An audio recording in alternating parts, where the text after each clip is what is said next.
COVID-19. It is not long ago we thought that the war against epidemics and pandemics is all over. And that is why I have actually given this, the title of the talk as Unceasing War Against Pestilence. It was only 50 years back, perhaps, departments of infectious diseases in the West were drawing plans to close down. Excuse me, sir. Yes. So there are a few feedbacks that they are not able to listen to the voice properly. Okay, what should be done? Should I speak loudly? Sir, can you please bring the mic towards your mouth? Okay. Okay. How is it now? It's audible from me, sir. Okay. What about the others? Yes, sir. It's okay. Okay, right. It's broken. It seems. There is a it is breaking, huh? Yes, sir. Right. Shall I change my mic and see how it? Yes, sir. Yes, sir. It's perfectly working now. Okay. Okay. Sorry for this interruption. These are issues when we negotiate with technology.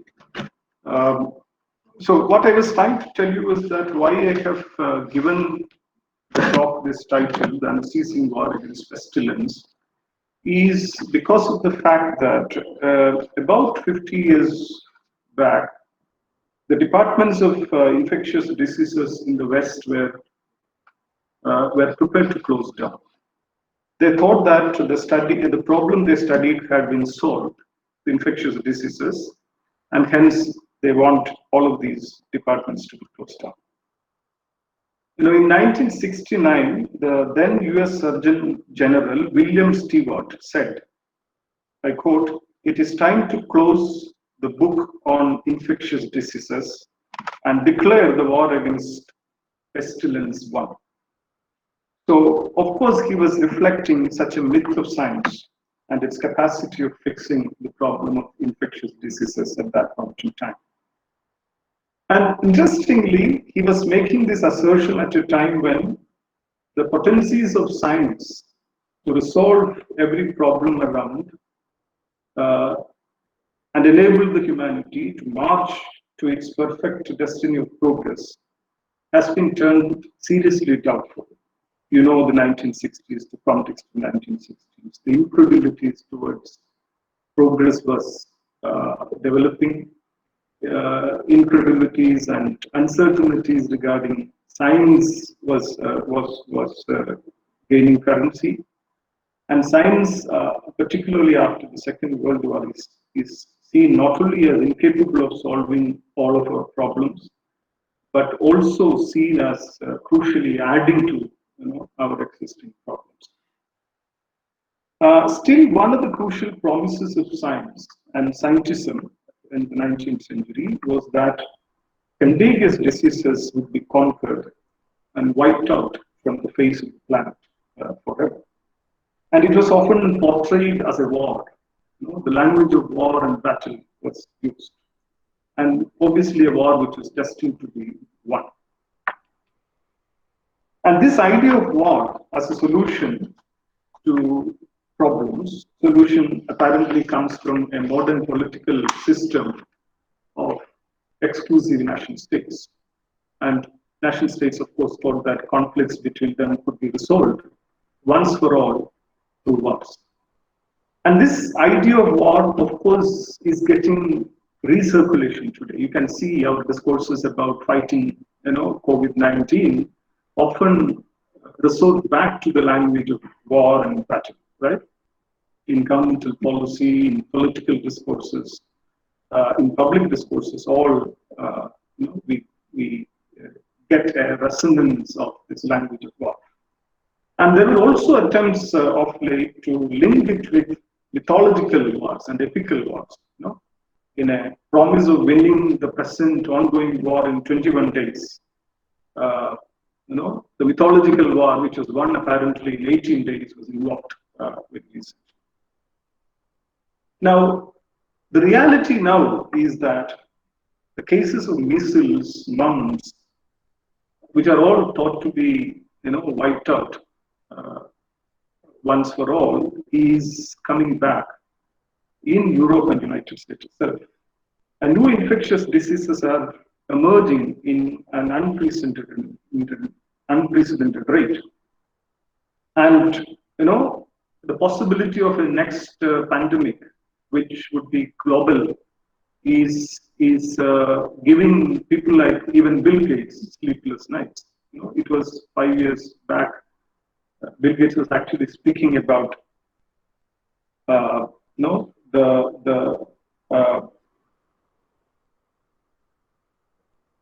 he was basically warning the people against the greater risk of infectious diseases that humanity is going to face, perhaps much bigger than nuclear war, which obviously made the Bill and Melinda Bill Gates Foundation to invest quite a lot of money on research on vaccines, etc. So the sharpest reminder of today's situation is that the war is not won so far, right? The war is still on, if it's a war, right? However, perhaps the only global infectious diseases which can be said as eradicated globally is smallpox, right?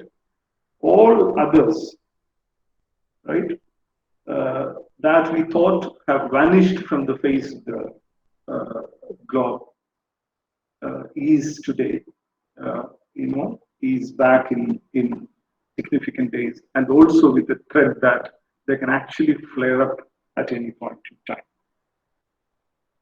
So when the 1918 Spanish flu happened, which was one of the ravages infectious diseases that hit the world, even countries like India was hard hit. After that, there is no discussion about pandemics. And as a result, in the 1960s and 70s, the 1918 Spanish flu was, by and large, seen as a forgotten pandemic, right? But our forgetfulness is now seen as a problem as infectious diseases are making their re-entry in significant ways. You may ask me, painting a very, very pessimistic view about our futures. Not really that. But what I'm basically trying to suggest is that the war is not completely won if it was a war. At the same time, we should acknowledge the fact that things are much different from what it was in the beginning of the 19th century, when modern science started its crucial career in human history. And battle against epidemics, epidemics is one of the missions that science undertook when it started its career in the early 19th century, as I said, slightly ago. And 200 years back, all of us know that people lived much shorter lives. Reasons cited often were poverty and deadly epidemics. With epidemics have the striking capacity of clearing the people en masse, individually as well as in combination. Life expectancy of Europe, Western Europe itself, and Japan also, the developed countries of later days, was about 40 years, by 1800. So the world was much poorer, and just everybody was perhaps poor, except a small minority of rulers and large landowners. Per capita income world apparently was increased only by 50% in 800 years between 1000 AD and 1800 AD. And there is no distinction drawn between the developed, underdeveloped world as such, because these categories are products of peculiar development process and the pace of the same development process which happened since 1800, right? Which of course kept some nations growing fastly and some nations growing very, very slowly. And accumulatively resulted in a situation in which some nations became richer and the other became poorer. So population of the world was also growing very slow before 1800. It was around, according to some estimates, it was around 230 million in the beginning of the first century millennium AD, which has increased marginally to 270 million by 1000 AD. And then it has increased to 900 million by 1800. But in the next 2 centuries, from 1800 onwards, the global population rose more than sixfold, reaching around 6.1 million by, 6.1 billion by 2000. Because till then, the control over the death was significantly weak. Children died in vast numbers, in now rich countries as well as the poor countries. Many waves of epidemics, from black tooth to smallpox to measles, malaria, regularly washed through the society and killed mass numbers of people, creating conditions of what John Maynard Keynes called virtual stagnation of human progress. It was kind of stagnated times.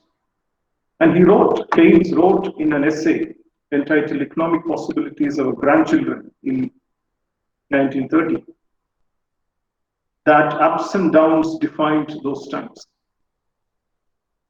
Visitations of plague, famine, war, and golden intervals disallowed progressive, violent change. It was truly a time of stagnation.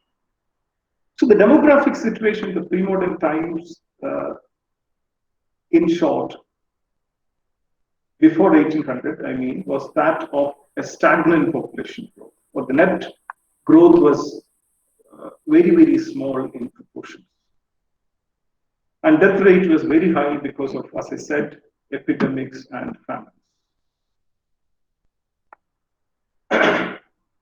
And the transition to modernity from the 19th century onwards, what happens because of the intervention of science, death rate began to fall, first in the West and then in the development world. And that is the reason why from 1800 onwards, there was this language of war against epidemics, which was seen as won by mid-20th century, which obviously saved millions of lives, ensured that there is an extended expectancy of life, right? People live long, etc. So that is the kind of change which science has actually brought in. Significantly, it contributed to the life expectancy of the people from 1800 onwards, and also contributed to the manifold increase of the world population because of this intervention. Now, but even then, we should acknowledge the fact that we don't have the confidence anymore that infectious diseases could be completely eradicated, right? Even when the progress has been significant, which changed the history of the world since 1800, it is not completely eradicated yet. And something could flare up again at any point in time. But with the help of science and technology, perhaps we are better prepared today to manage the outbreak. The language of war in policy circles, etc., is increasingly giving way to a language of management, as pointed out by the medical historian Mark Harrison. And he said that we always live in the likelihood of pandemics ever. And that realization, I think, that we live in the likelihood of pandemics ever, and that crucial realization is central to our management strategies of the pandemic. And it is because of this reason, historians like Mark Harrison are actually speaking about or calling the present age as a new age of pandemics, because our ideas about pandemics have changed. Even though pandemics itself is a new usage, perhaps widely used only after 1960s.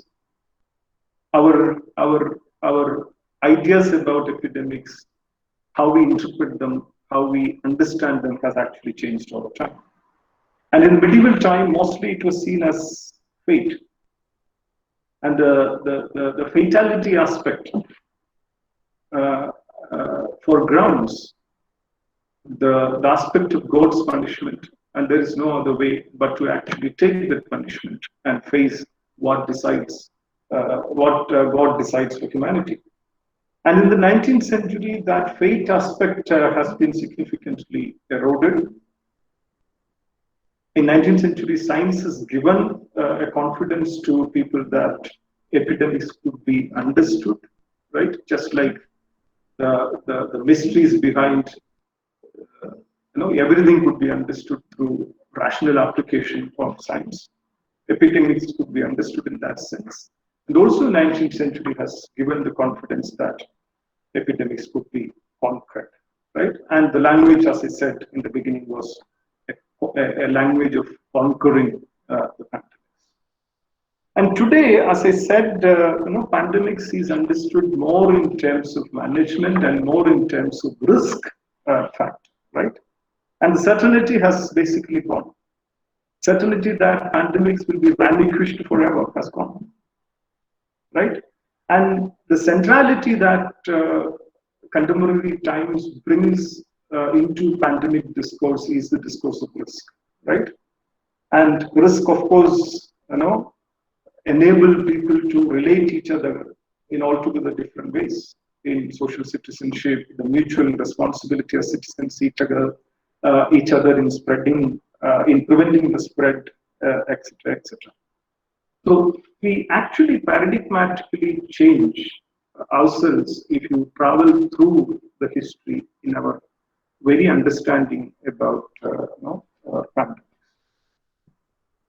Now, the second question that I would like to ask in this lecture is that how would one understand pandemics in terms of its meanings, in terms of its historical meanings, and also in terms of the long-term consequences that it unleashes.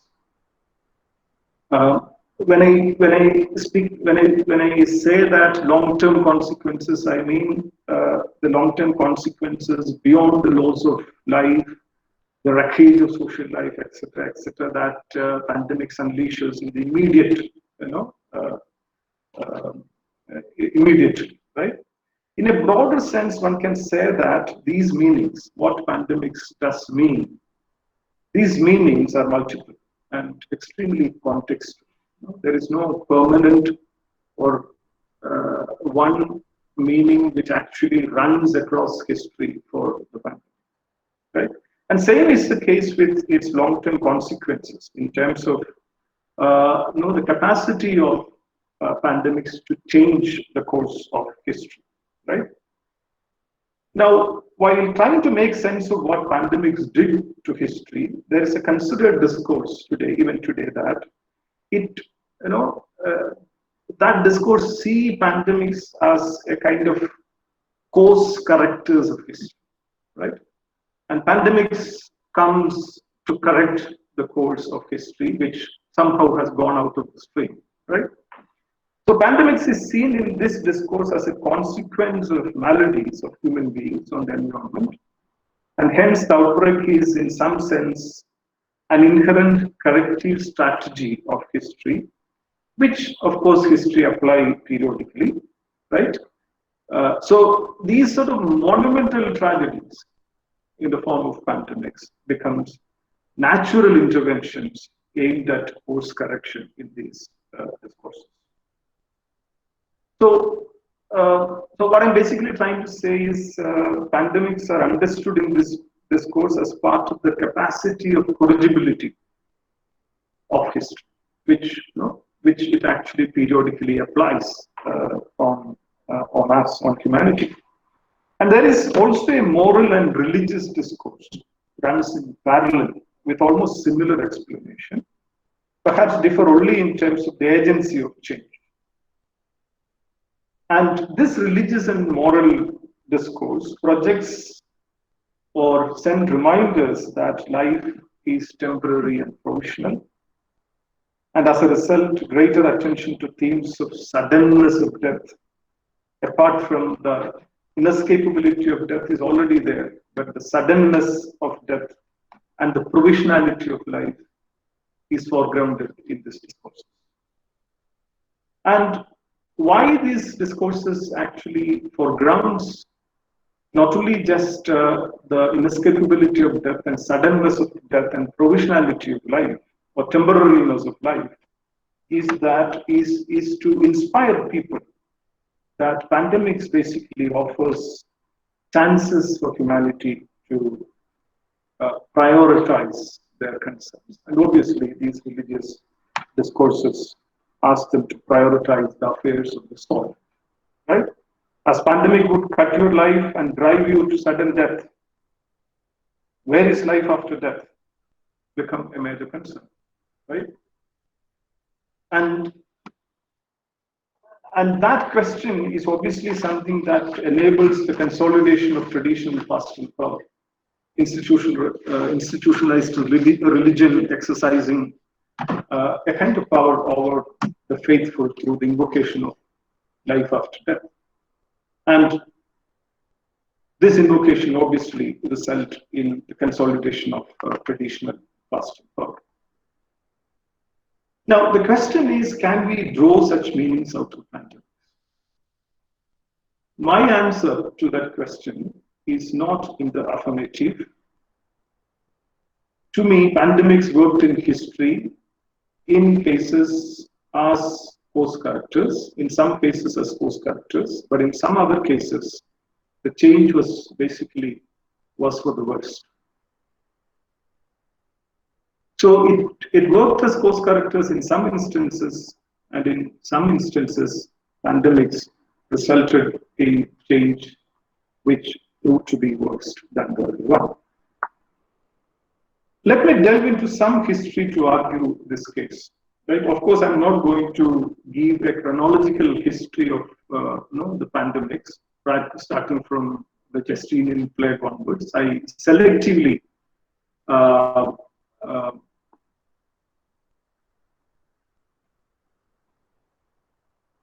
someone is sharing the screen.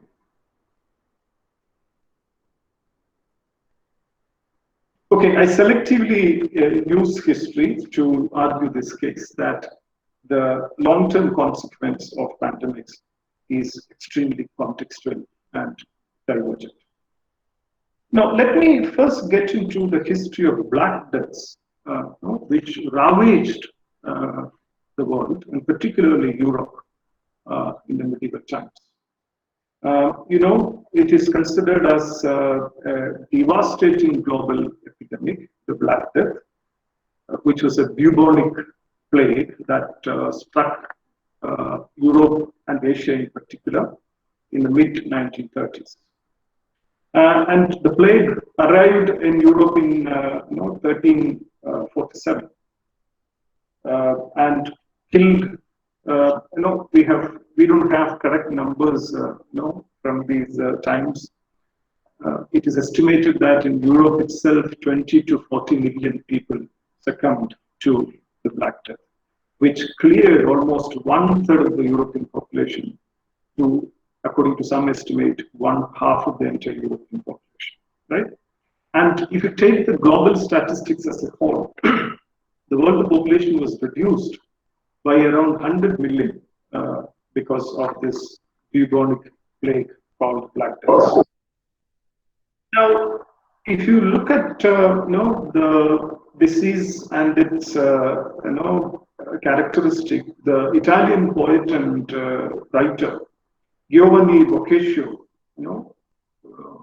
basically writes at the beginning of the malady, certain swellings appear either on the groin or under the armpits, waxed in the bigness of a common apple, others to the size of an egg, some more and some less, and these vulgar named plague boils, right? So these plague boils comes in big size, and then they turn black, and and that's why Black Death, and blood then must sweep out of these strange swellings, which were followed by a host of unpleasant symptoms like fever, chills, vomiting, and finally the infected patient meeting death.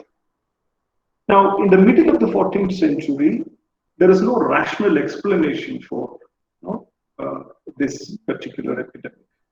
And how it transmitted from one patient to the other patient was also not known really. And there was, some explanation that the pandemic spread from one person to the other through eye contact, right? So that was a kind of understanding they had at that point in time.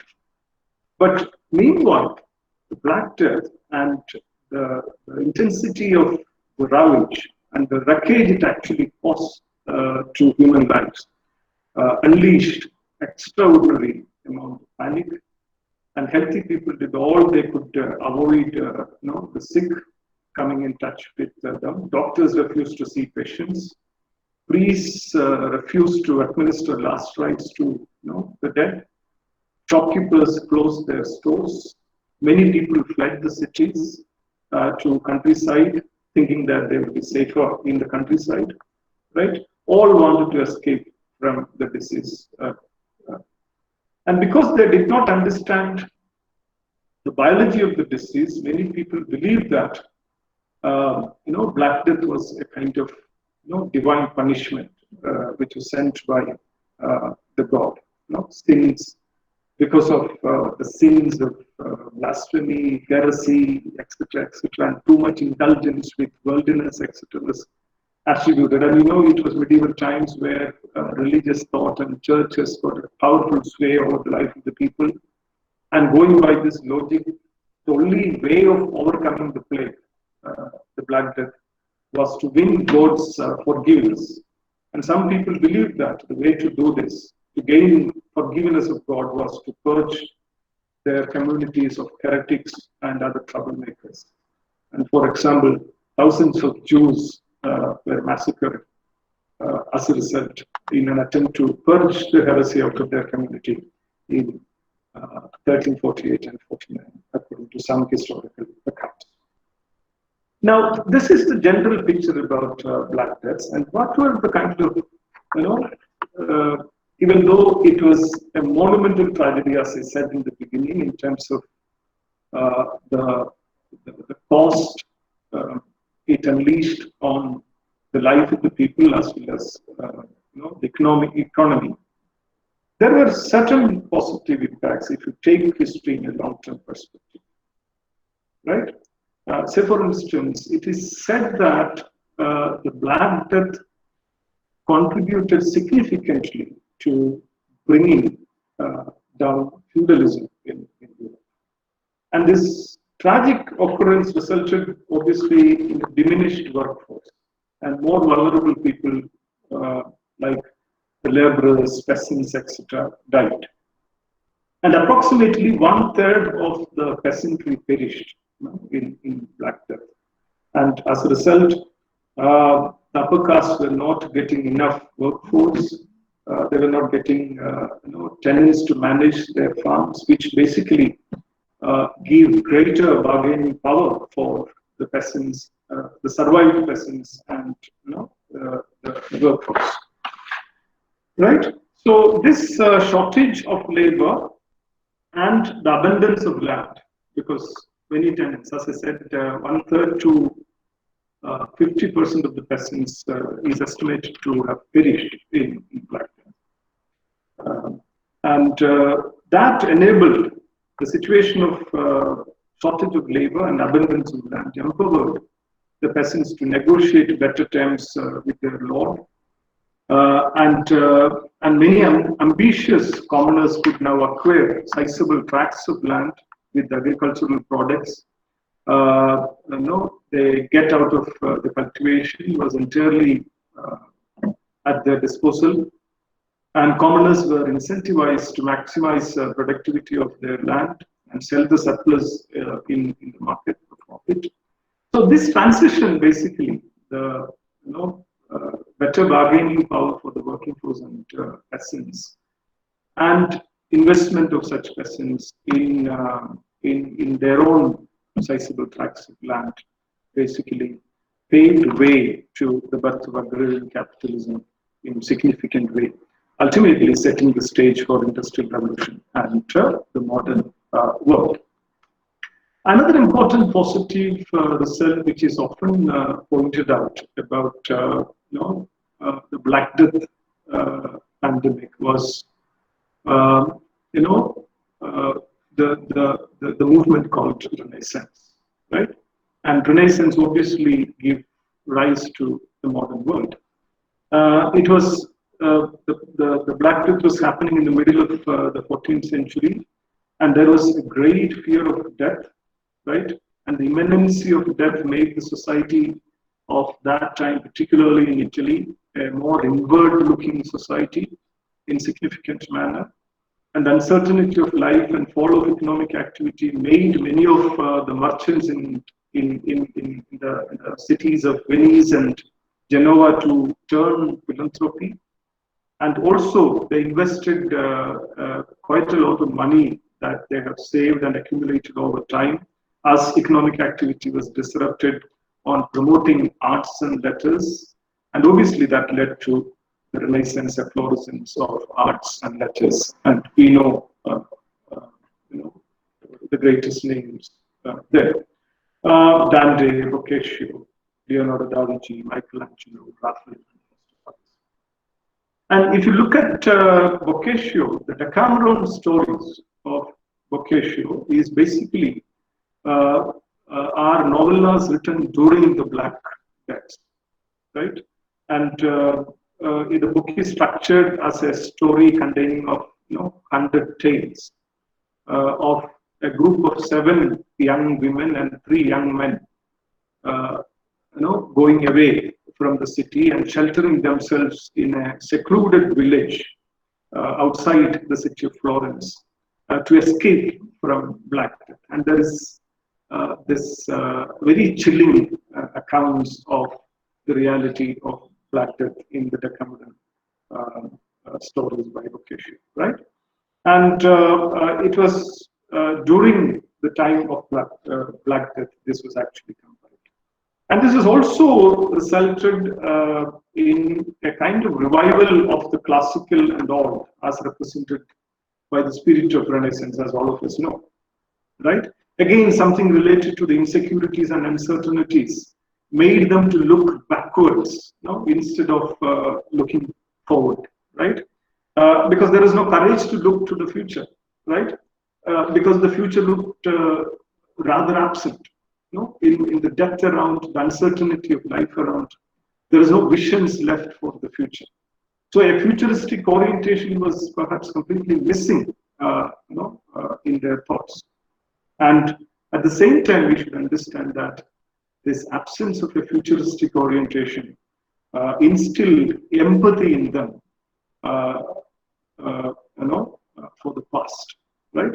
And left with no future, they began to treasure the past, right? Which resulted in Renaissance, which is largely, as all of us know, the revival of Greco-Roman classical traditions, right? So, obviously that was very, very different from the movement that followed, which is Enlightenment, which was not really interested in the remote past, which is only interested in the immediate past, and as a result has brought in a completely different conception and relation to history after Renaissance. So a kind of tragedy like Black Death proved to be significantly positive in that sense in the long term. It signaled the end of Middle Ages in significant ways, and it signaled the beginning of a new era in human history, right? The second example that, Arvind, how long I can speak?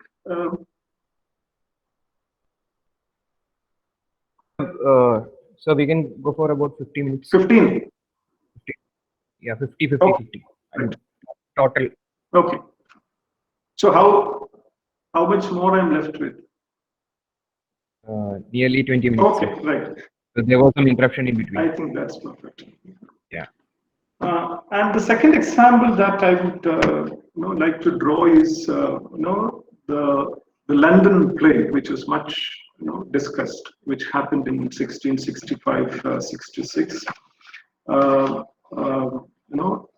Kind of a major bubonic plague again, which occurred in England, but largely the nerve center was London, which is again estimated to have killed 100,000 people to 125,000 people, which is almost a quarter of London's population. London's population was estimated like 400,000, 4 lakhs to 500,000 people at that point in time, right?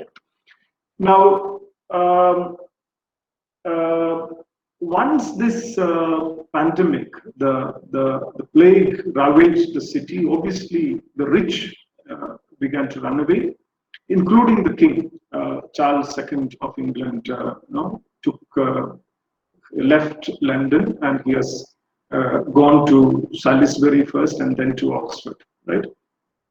And obviously the wisdom was the old wisdom, which basically started apparently from Galen and Hippocrates. The wisdom like Cito, Longe, Tard, right? Which basically means that fly quickly, go far, and return slow, right? That was the kind of mantra they usually adopt at that point in time. And rich could actually fly quickly, which was a reality. Cito, Longe, and Tard. Fly quickly, go far, and return slowly. Now, the reason cited for this unprecedented spread of plague in the city of London was the extremely unhygienic conditions of the city, right?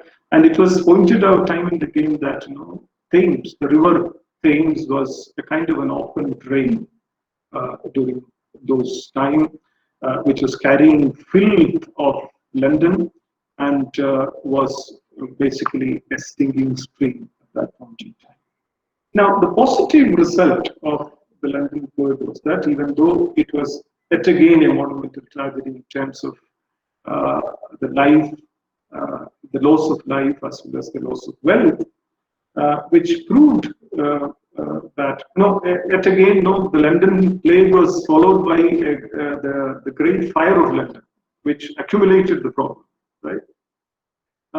It is said that 1/3 of the city was actually gutted down because of this fire, a little fire which started in the Baking Street of London and which prolonged for 3 to 4 days. Only after that they could actually douse it off, right? Now, the result of both these incidents, both these experiences, the pandemic as well as the fire, was that by and large, London was rebuilt. And it was in 1966, the Parliament enacted the Rebuilding of London Act, and perhaps the journey of London as a modern city started from there. Out of these ravage, the modern history of modern London starts, right? And it actually interestingly started with cleaning the river Thames, right? And it started reconstructing the city and planning it out. Say, for instance, streets were widened, pavements were created, open sewages were abolished. Wooden buildings, by and large, were discouraged. Construction designs were actually provided. The use of brick and stone was made mandatory in many cases, right? So by and large, it provided for a new set of norms, setting healthier environment for the urban dwellers of London. And also since then, it is pointed out that Londoners demonstrated greater amount of community, a sense of community after overcoming this great adversity of plague as well as. And rebuilding was taken years, more than a decade, I guess. And it was Robert Hooke, who was was overseeing the process, who was considered as England's Leonardo. He was the architect of that. And the third example that I would like to draw is the Colombian Exchange, the so-called Colombian Exchange. And Colombian Exchange is, of course, an idea used by Alfred Crosby. His book is entitled The Colombian Exchange, and which is basically speaks about the spread and transfer of a variety of things from the old world to the Colombian world, which is the new world, which was discovered, quote unquote, discovered by Columbus, which includes plants, animals, cultures, human populations, technologies, ideas, etc. But not only that, more significantly, diseases as well, right? The diseases of the old world has actually traveled to the new world. Now, before 1492, the Native Americans were called as Amerindians, hosted none of the acute infectious diseases that was very much part of the life in Eurasia. Say, for instance, measles, smallpox, influenza, mumps, etc., etc. So these sort of diseases were very much part of the Eurasian region, right? And in most places, as a result, children lived, shorter.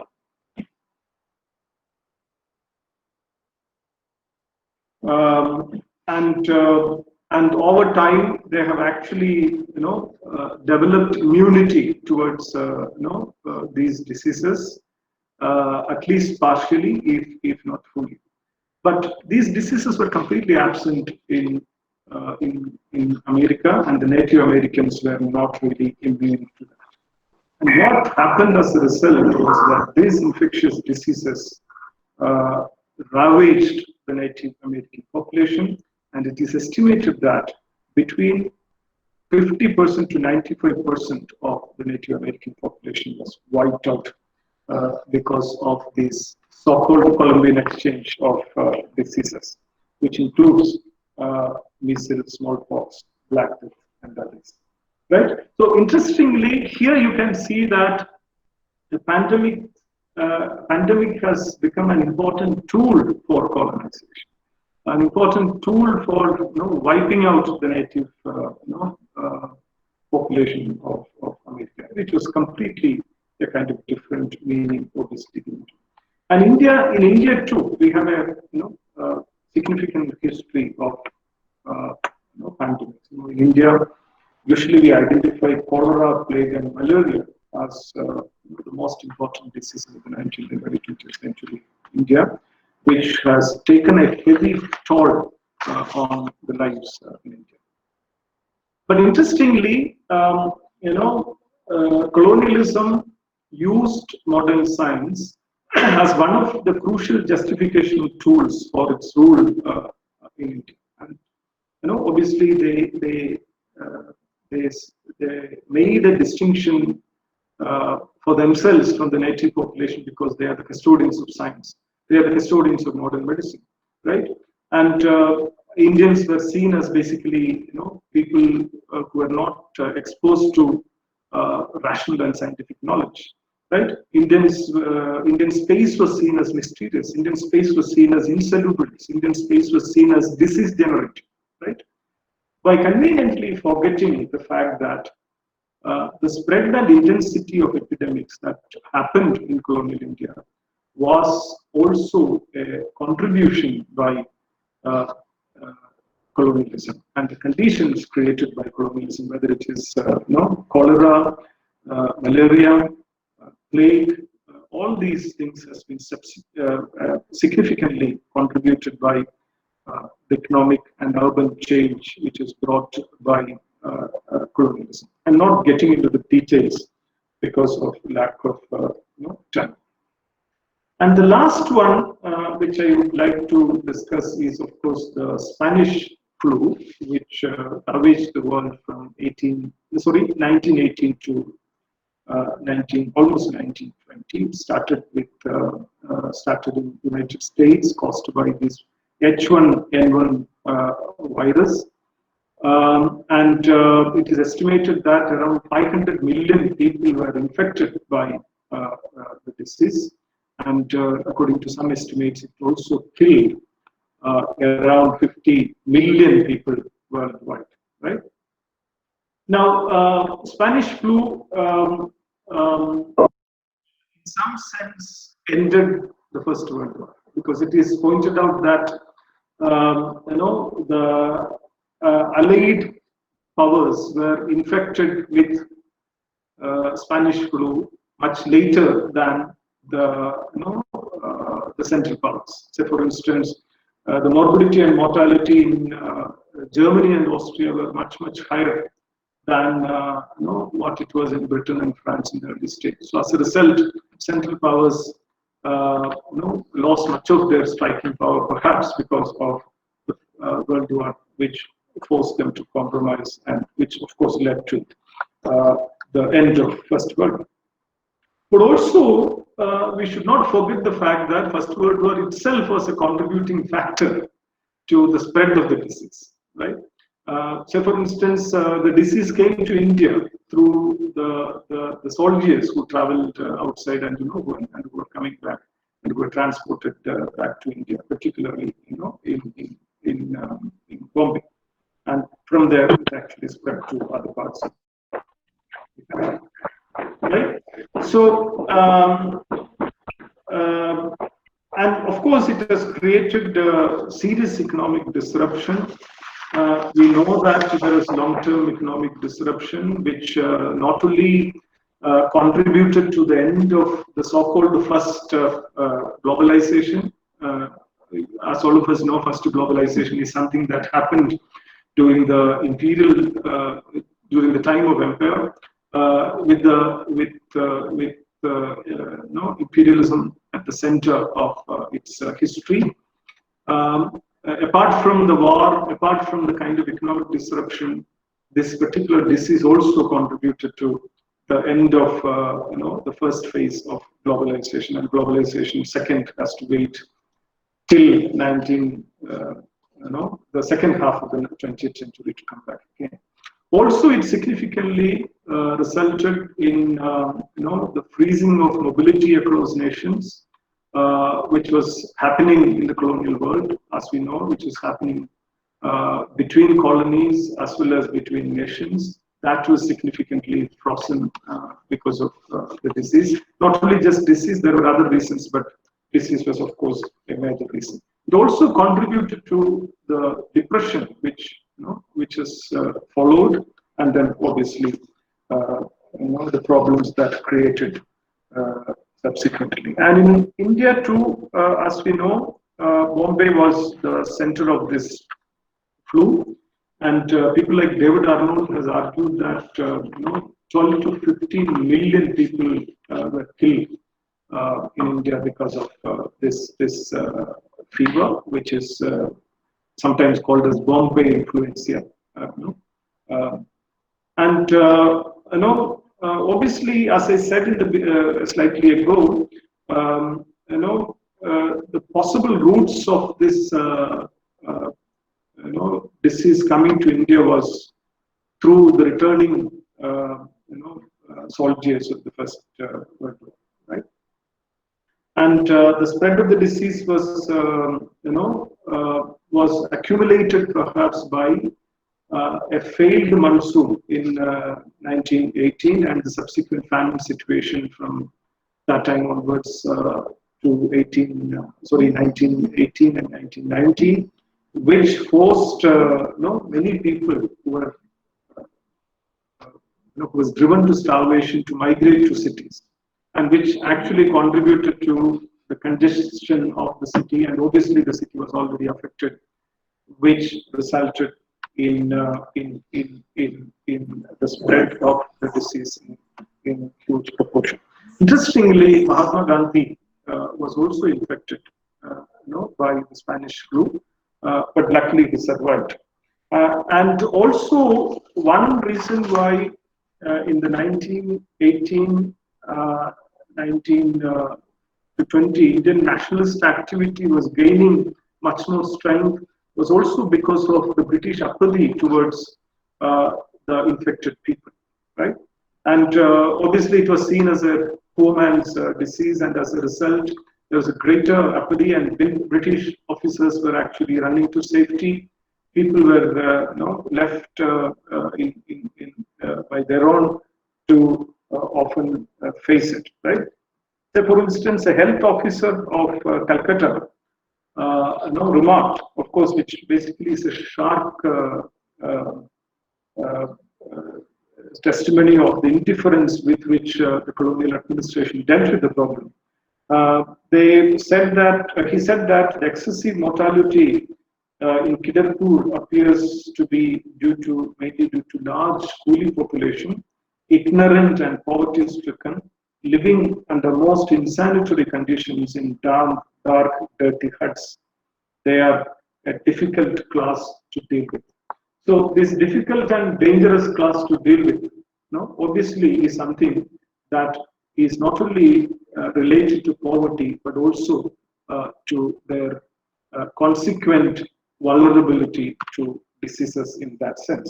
And interestingly, irrespective of all these, tragedies happening in the country, it was in 1919, the British atrocities in happened, and obviously all that contributed to the strengthening of the Indian national movement. And perhaps the long and slow death of the British Empire had begun during that time, because the apathy of the British colonial rulers to the Indian cause was much more clearer to Indians because of their attitude towards Indians during the pandemic.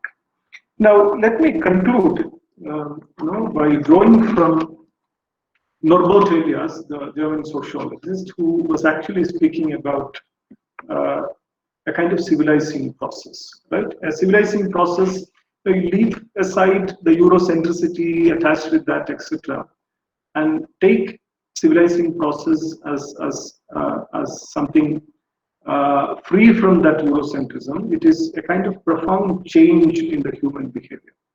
And perhaps the ongoing COVID-19 situation and the pandemic, in that sense, will result in some form of a civilizing process. Already we are undergoing change in terms of our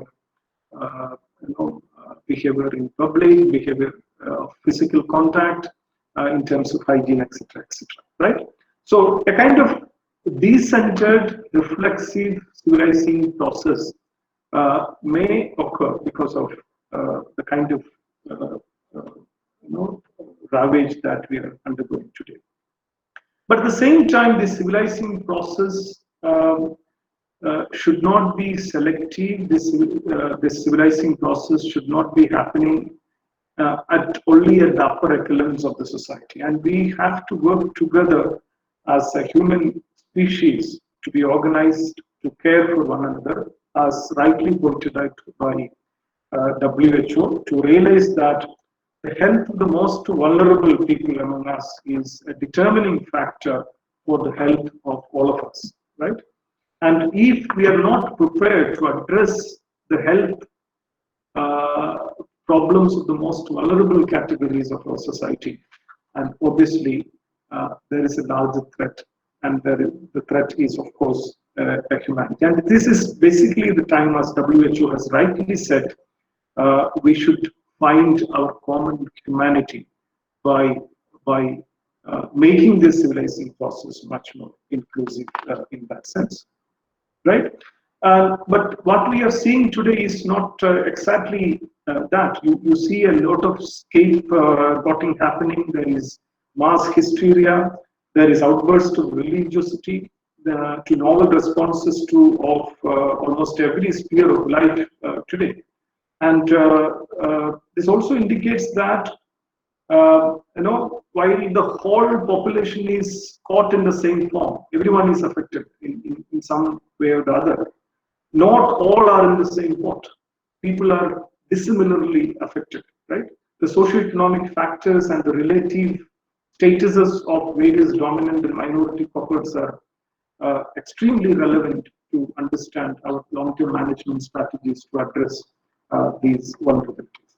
And the reports from US, say for instance, speaks about this disproportionate effect of COVID-19 in America. The poor is worst affected, the elderly is worst affected, and the poor, and particularly in minority cohorts like the black, the red and brown Americans are particularly affected. And these questions actually tell us the need of a kind of inclusive process.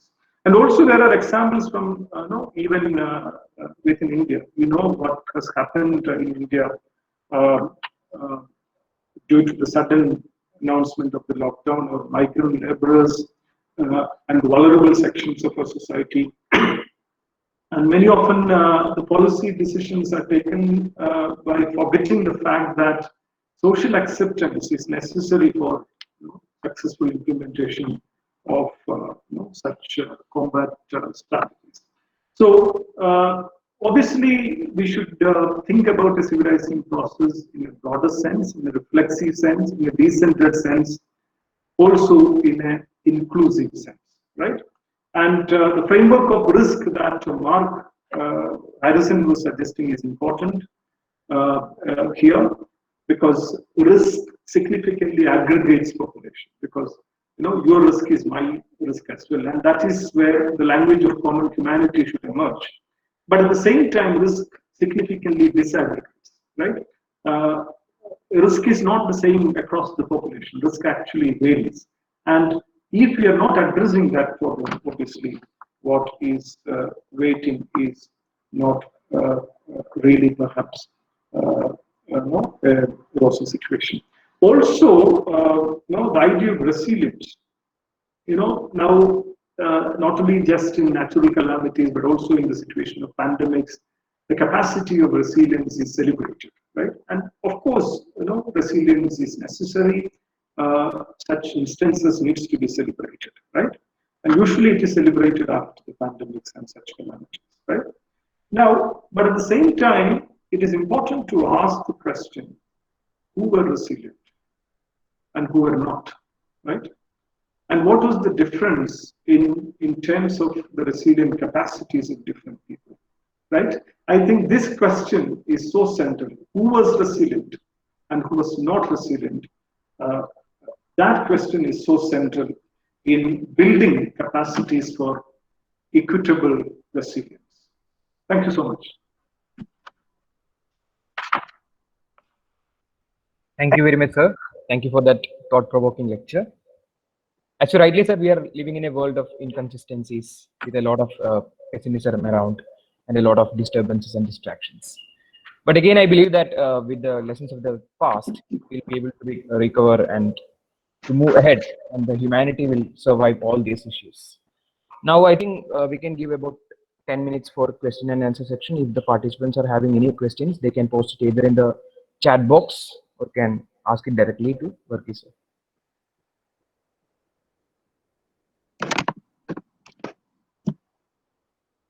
I got the first thank you in the chat box, perhaps yes, for ending the talk. If there are no questions, then we will proceed with the final part of this session. Yeah, you can give some time, because 1 or 2 minutes, people might be typing their question or organizing their question. I can see many of my students smiling at me in the face. That's great to see.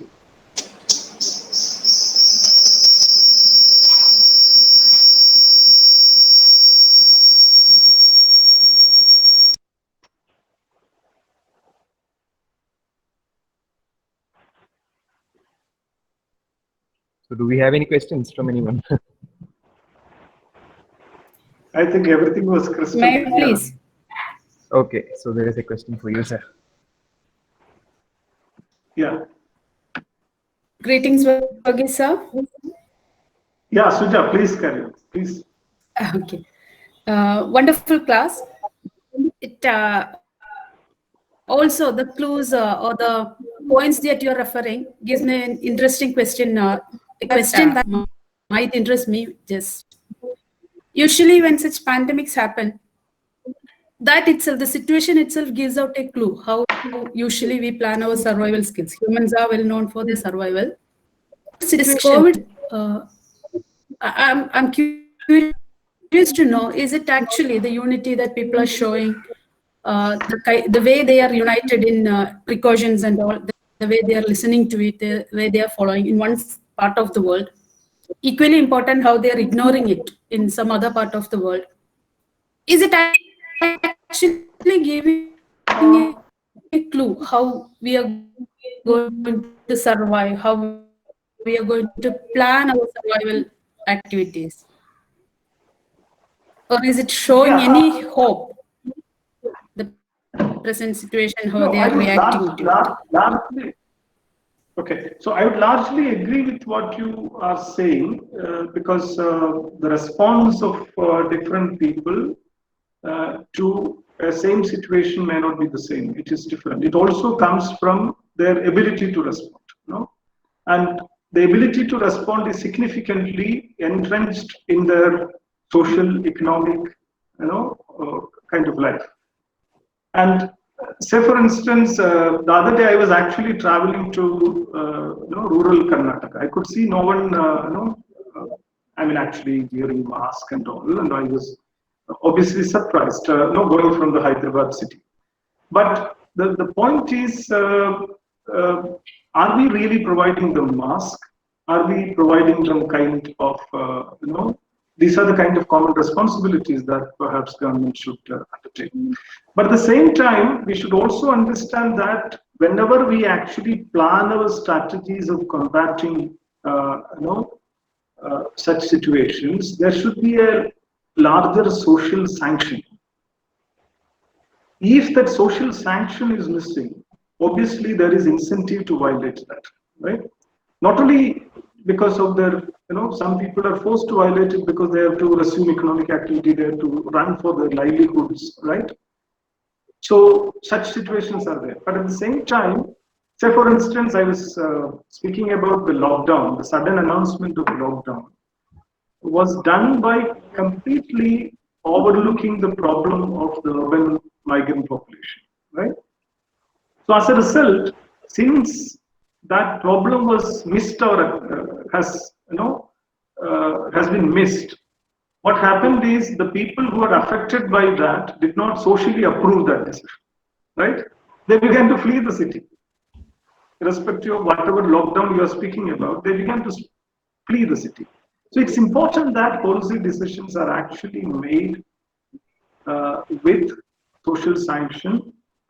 Social sanction is obviously determined by their capacity to adhere to that, and otherwise they will have incentive to violate it, right? And as any institution, any policy, any law will be better when people find that it is important for them and for their safety to follow it, right? And if such a sense is missing, obviously there is a problem. And as a result, over the surface level of different responses, there are much more complex issues underlying why people respond differently. Thank you, sir. So we have one more question from Manaswini Sen. Okay. So what do you think was the main reason or reasons behind the sheer antipathy of Britishers towards not adopting any proper state policy towards prevention of bouts of epidemics that colonial India saw? At least nothing before the 1920s. Do you feel it had something to do with the utilitarian ethos that the early British administrators harbored? Yeah, I like that utilitarian idea that you brought out, because one of the justifications of colonial rule was always its argument about the utilitarian principle, the invocation of the utilitarian principle, because a rule should be. The other day I was actually speaking this to my class that the rule should be justified in terms of its consequences, right? It should not be a ruler's right to rule people is not something that comes from a divine right theory or any other right-based theory, but because of the fact that the rule will be beneficial in terms of the consequences it actually unleashes, right? But towards the end of 19th century itself, perhaps by mid-19th century itself, this utilitarian principle that the greater good for the greatest number, right, has been questioned by the Indian nationalists, in significant manner, because that is not really happening in India. Also, the Indian nationalist intelligentsia was quite clear that what is happening in colonies was not a reenactment of the Enlightenment and its cohorts as it happened in Europe, right? That reenactment was completely missing. So as a result, this, as the Calcutta, health inspector was actually speaking, there's a general apathy culturally towards, the people who are affected, and British run for safety for themselves, and the utilitarian principle again and again, proved to be wrong in its reality. So this is basically added to that problem. So we have one more question, it seems, from Jishnu, but the question is not very clear. The globalization is equal to a lockdown on sudden uprising of a pandemic in future. Expecting Sir's view on this. Can you repeat that? I didn't understand the question, sir. It's not very clear. Read it once again. Let me make sense of it. The globalization is equal to a lockdown on sudden uprising of a pandemic in future. Expecting Sir's view on this. Maybe he's speaking about lockdown itself as a global phenomenon and a new kind of globalization. In that sense, it is true, because a kind of people who are speaking about a global community, global village, etc., all of a sudden found that everyone is locked. So he was talking about deglobalization. Oh, he's speaking. Okay, yeah. That's perfect, right? Yeah. So I think that at least for the time being, the COVID-19 situation adds to the ongoing deglobalization process, which was politically and economically driven. And as all of us know, globalization was seen as the panacea for our developmental problem. Globalization was projected by the advocates of globalization as the panacea to solve our development issue, and as a result, people like Jagdish Bhagavati has argued that poorer countries need more globalization than the rich countries. So it is for the advantage of the poorer countries that you need globalization. But the same rich countries today are actually speaking about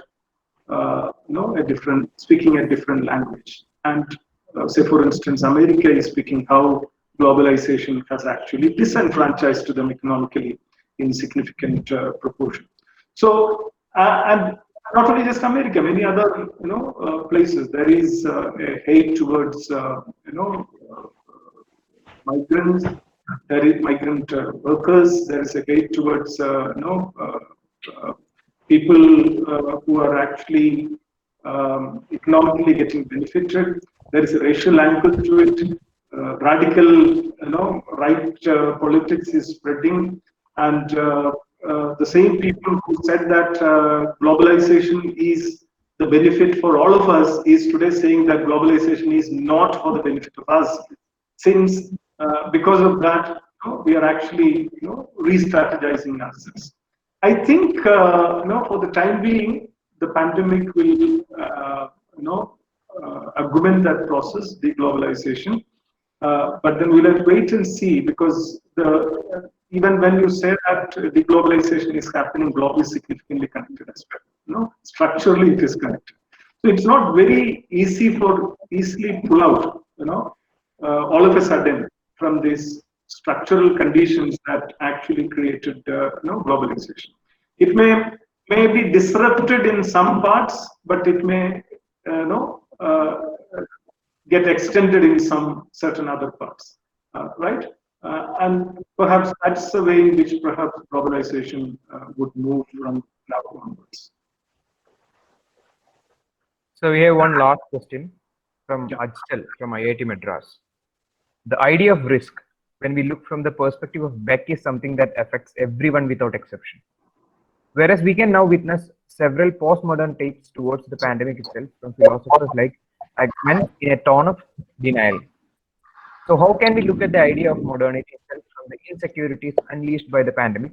Also, what will be the turn in the globalization? I did not get that question. Can you read it again, Arvind? Yes, sir.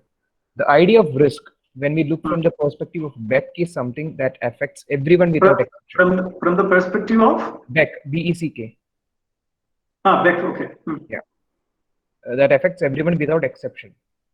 Whereas we can now witness several postmodern takes towards the pandemic itself from philosophers like Agamben in a tone of denial. So how can we look at the idea of modernity itself from the insecurities unleashed by the pandemic? Also, what will the turn in globalization? Yeah, I think that's the question, issue that I was indicating towards the end of my presentation, because risk, as I said, significantly aggregates, and that is the language of aggregation you can see in international institutions, the discourses unleashed by the international institutions, governments, etc., etc. But the reality is that risk actually disaggregates. The risk of A is not really has nothing perhaps common with risk B. They are significantly different. So the language of modernity that we are speaking about, the language of liberal humanism, the language of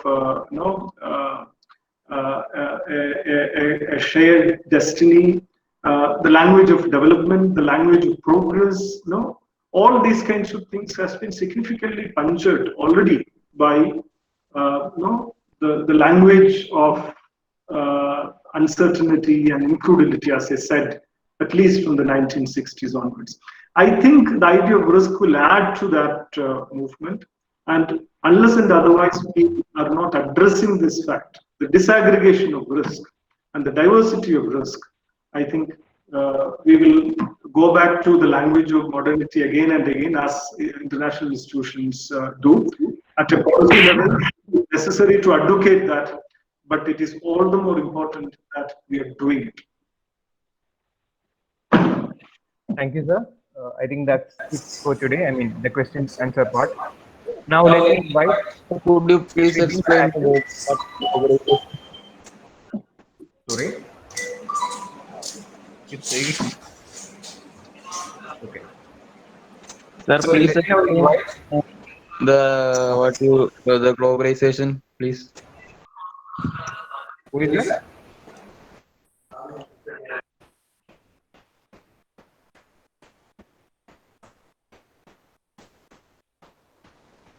Someone is having a question, it seems. Not very clear.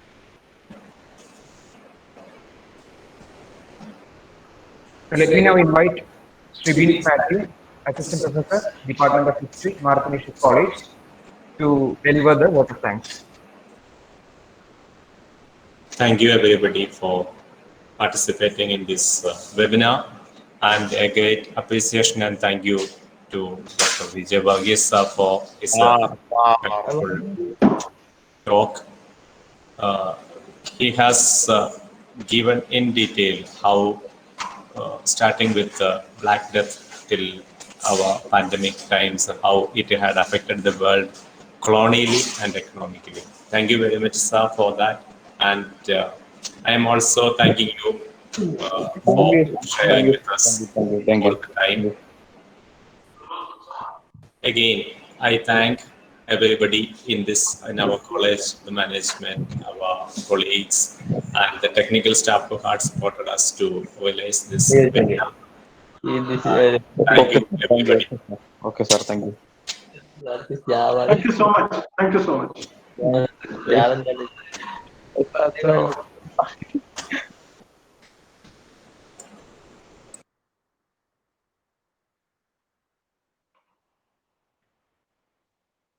Thank you, everyone. Thanks for the cooperation. And sorry for the inconvenience caused in between. Thank you, Varghese sir. Thank you once again for making this a very interactive session and a very engaging one as well. Thank you, everyone, once again.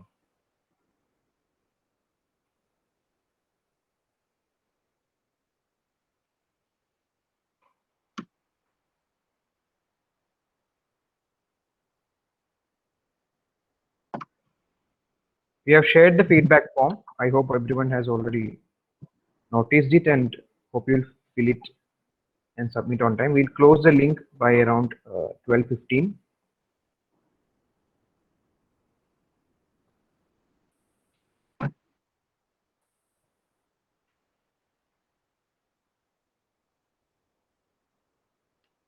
I've shared the link once again for the remaining participants.